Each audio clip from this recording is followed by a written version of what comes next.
اسلام آباد میں نور مقدم قتل کیس کی سماعت کے دوران مرکزی ملزم ظاہر جعفر کے وکیل نے ملزم کے ذہنی مریض ہونے کی درخواست دائر کی ہے۔ درخواست میں کیا کہا گیا ہے جی کہ مرکزی ملزم ظاہر جعفر منشیات کے استعمال کے باعث طویل عرصے سے ایک ذہنی بیماری میں مبتلا ہے اور جس دن انہیں گرفتار کیا گیا اس وقت بھی وہ اسی کیفیت میں مبتلا تھے۔ عدالت میں دائر درخواست میں مزید یہ کہا گیا ہے کہ پولیس اور تفتیشی ایجنسی جو ہے وہ ملزم کی ذہنی حالت بتانے میں ناکام رہے ہیں اور پولیس نے جان بوجھ کر ملزم کی ذہنی حالت کو چھپایا ہے۔ درخواست میں یہ بھی کہا گیا ہے کہ عدالت نے مرکزی ملزم سمیت تمام ملزمان پر فرد جرم عائد کیا، تاہم مرکزی ملزم نے اس پر کوئی رد عمل نہیں دیا کیونکہ مرکزی ملزم ظاہر جعفر کو عدالتی کارروائی کی کوئی سمجھ ہی نہیں آ رہی تھی۔ اچھا، مرکزی ملزم کے وکیل کی جانب سے درخواست میں یہ بھی کہا گیا کہ عدالت قانون کے مطابق ملزم کی ذہنی حالت کو جانچنے کے لیے ایک میڈیکل بورڈ بھی تشکیل دے۔ اچھا ناظرین، میں آپ کو یاد کروانا چاہوں گی کہ اسلام آباد کی جو رہائشی نور مقدم کو رواں سال 20 جولائی کو قتل کر دیا گیا تھا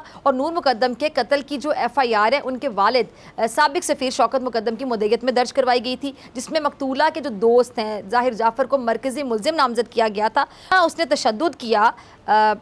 مجھے نہیں لگتا کہ وہ اپنے ہوش و حواس میں تب نہیں تھا یا اس طرح کی بیماری میں مبتلا تھا۔ بہرحال اب اس کا جو ڈیسیژن آئے گا اس پر ڈیپینڈ کرے گا اور تمام جو قوم ہے اس کی نظریں اسی ڈیسیژن پر ہیں۔ تمام لوگ منتظر ہیں۔ ہمارے ساتھ ابھی موجود ہیں سینئر قانون دان اور وکیل نور مقدم کے شاہ خابر صاحب۔ شاہ خابر صاحب، پوری قوم یہ جاننا چاہتی ہے کہ اس کا ڈیسیژن کب تک آئے گا۔ تمام لوگ جو ہیں ان کی بڑا سینٹیمنٹس میں کہنا چاہوں گی، بلکہ ایک ایموشنل اٹیچمنٹ ہو چکی ہے اس کیس کے ساتھ، کیونکہ جس طرح ظلم کیا گیا، جس طرح نور مقدم کے ساتھ کیا گیا، میں تو علنان یہ بات کہوں گی کہ مجھے تو نہیں لگتا کہ یہ بندہ جو ظاہر جعفر ہے یہ کسی قسم کا ذہنی مریض ہے۔ جس طرح اس نے تشدد کیا، کسی کی جان لے لی تشدد کرنے کے بعد، اور بعد میں ذہنی مریض ہو جاتے ہیں ایسے لوگ۔ دیکھیں، بالکل ایسے ہی ہے۔ آپ کو پتا ہے کہ یہ 20 تاریخ کو موقع سے پکڑا گیا تھا، اپنے گھر میں ہی اپنے کمرے میں موجود، جس میں اس نے قتل کیا تھا، اور وہ متوفیہ کی جو ڈیڈ باڈی ہے وہی سے برآمد ہوئی، اور اس کے پاس ساری جو انکریمنیٹنگ مٹیریل وہاں سے کلیکٹ ہوا۔ اور اس کے بعد جو سب سے امپورٹنٹ بات یہ ہے کہ اس کو 21 تاریخ کو میجسٹریٹ کی عدالت میں جسمانی ریمانڈ کے لیے پیش کیا گیا، اور وہ متعدد بار عدالت میں پیش ہوتا رہا۔ ٹوٹل 11 دن کا جسمانی ریمانڈ جو ہے وہ اس کا وہ پولیس نے حاصل کیا، اور پولیس نے اس کے پہلے سٹیٹمنٹ میں ہی یہ چیز انہوں نے خود لکھی تھی کہ یہ ذہنی طور پر بالکل تندرست ہے اور ہوش و حواس میں ہے، اور اس پہ وہ چونکہ اس کی جو سٹیٹ ہے وہ پولیس نے لکھنی پڑتی ہے، تو انہوں نے بھی لکھا۔ اور دوسری جہاں پر ذہنی مریض ہونے کا جو ایک پلی لینا ہے وہ سب سے پہلے لینا چاہیے، کیونکہ جب یہ ان کا جسمانی ریمانڈ میجسٹریٹ کی عدالت میں چل رہا تھا اس وقت بھی ان کے وکلاء جو ہیں ان کی طرف سے پیش ہوتے رہے ہیں، اور انہوں نے کبھی بھی وہ یہ تو ضرور کرتے رہے کہ ان کو مزید جسمانی ریمانڈ نہ دیا جائے، لیکن انہوں نے اس کے ذہنی مریض ہونے کی کبھی پلی نہیں لی۔ اور آج جو ہے وہ آپ دیکھ لیں کہ جب ٹرائل جو ہے وہ اپنے بالکل جو استغاثہ کی شہادت ہے وہ تقریباً 80% شہادتیں مکمل کر چکی ہے، تو آج ان کے وکیل کی طرف سے ایسی درخواست آئی ہے کہ یہ جس دن یہ وقوع ہوا ہے اس دن بھی ذہنی مریض تھا اور آج بھی ذہنی مریض ہے، لہٰذا ضابطۂ فوجداری کے مطابق ایک ذہنی مریض جو ہے اس کو ٹرائی نہیں کیا جا سکتا، اس کے خلاف ٹرائل جو ہے وہ آگے شروع نہیں کیا جا سکتا۔ تو اس لیے انہوں نے پھر ایک میڈیکل بورڈ کی درخواست بھی دی ہے۔ لیکن یہاں پہ ایک امر بڑا ضروری ہے کہ یہ عدالت نے ڈیسائیڈ کرنا ہے جس کے پاس ٹرائل ہو رہا ہے۔ اور آپ کو ایک بات یاد ہوگی کہ 3 نومبر کو جب ظاہر جعفر نے وہاں پہ ایک سچویشن کریٹ کی، اس کے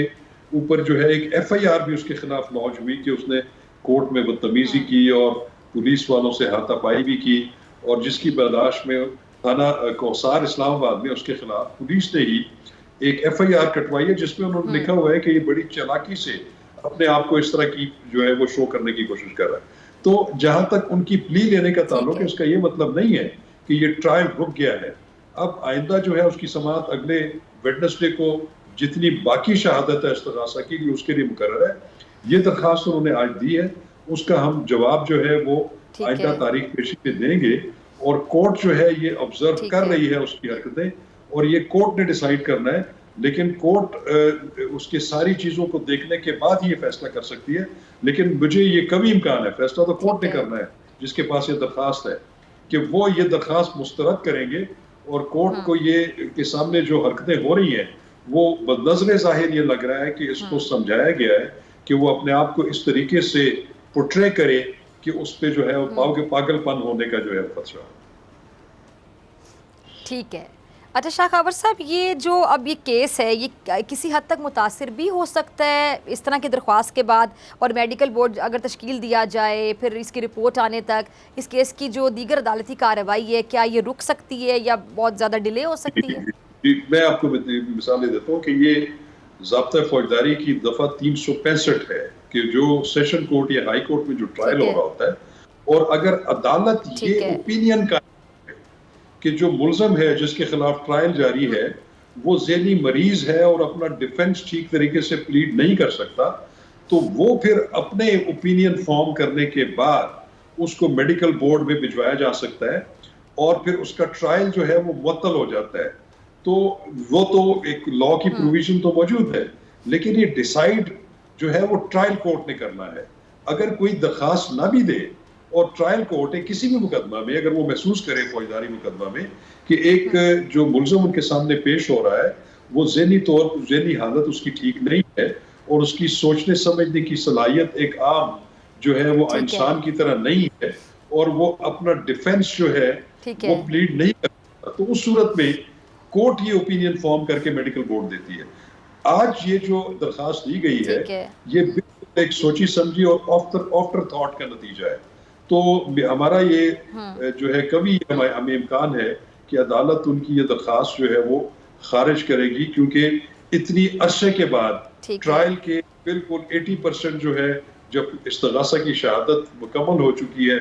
اس وقت یہ ایسی پلی لینا جو ہے یہ آفٹر تھاٹ ہے اور سوچے سمجھے منصوبے کا نتیجہ ہے اور صرف اس کو ٹرائل سے بچانا ہے.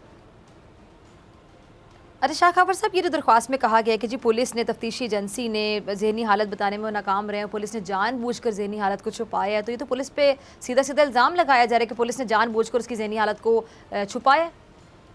دیکھیے میں آپ کو بتاؤں، جیسے میں نے پہلے عرض کیا کہ پولیس کے چھپانے یا نہ چھپانے سے نہیں ہے. ایک بندہ ہے جس کا ٹرائل ہو رہا ہے کہ ٹرائل عدالت میں ڈسٹرکٹ ایڈیشنل سیشن جج صاحب کی عدالت میں،